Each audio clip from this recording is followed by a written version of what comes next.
Hello mga ka-vlogging! So for today's video, may pupuntahan tayo at pupunta tayo sa beach. Paggabi ko nga lang pala si Dayla ng mga damit at pampers. Gising na nga pala sila at bumaba na sila. Habang inaayos ko nga pala itong damit ni Dayla, nagtala na din ako ng tuwal. Pagkatapos ko nga palang ayusin ang damit ni Dayla, ay bumaba na din ako at para magkape. Kumain na lang din ako ng skybox para hindi din magutom. Then, timpla ko nga din pala si Dayla ng gatas. Pagkatapos nga pala namin magkape, ayan, lumabas na kami ni Daylan kasi papunta na kami sa Liboy, Panta Quezon at doon nga pala kami nag-beach. Ngayon nga lang ulit kami nakakapunta sa beach kasi lagi kaming plano ng plano, hindi naman natutuloy kasi palaging busy. Nag-alarm nga pala kami ng 5 kaso hindi siya tumunog, nagising na lang ako ng 5 mahigit na.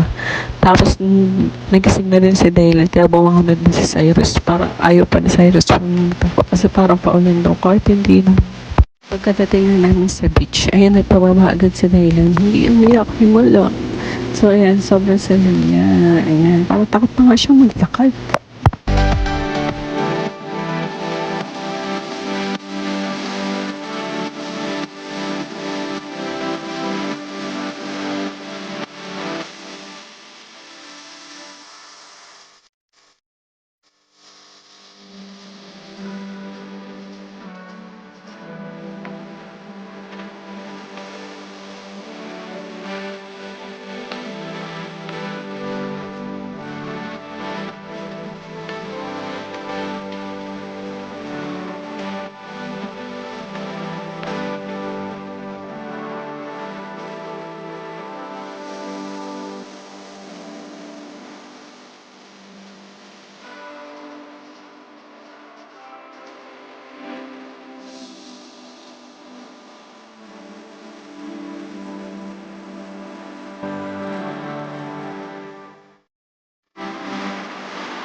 Nag-picture na din pala kami dito. Ayun, harap na harap kami pag-picture dito kasi tina-timer ko lang.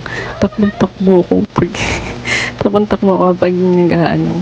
Kasi mag-picture kami tatlo. Wala kami taga-picture kaya tina-timer na lang namin.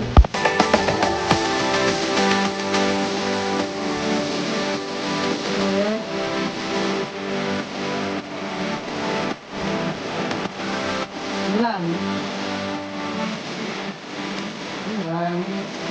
Dapat ka nang kakakatay ka. Ganito.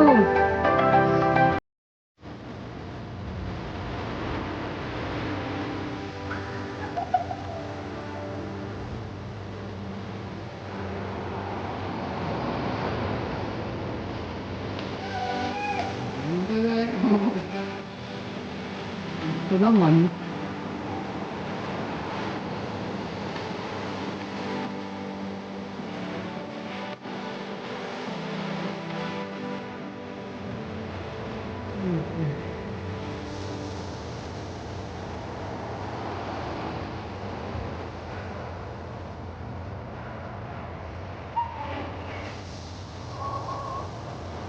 Huli. Hindi din kami naligo sa dagat kasi ay daw lumabo ng tato ni paring Cyrus. Ayan, bago kami umuwi, dumaan muna kami dito sa may simbahan kasi titingin kami ng isda kaso walang isda. Wala kami, kaso bumili naman kami sa palengke ng mga isda. Tapos ito, bumili din sa ito, tapos nila pa sa buwan. Tapos bumili pa kami na habang nabili si parang sa Cyrus naman, ito galing ka na itong batang ito, pumasok na pati doon. Kaya pinicturan po nga ito pala si Eddie.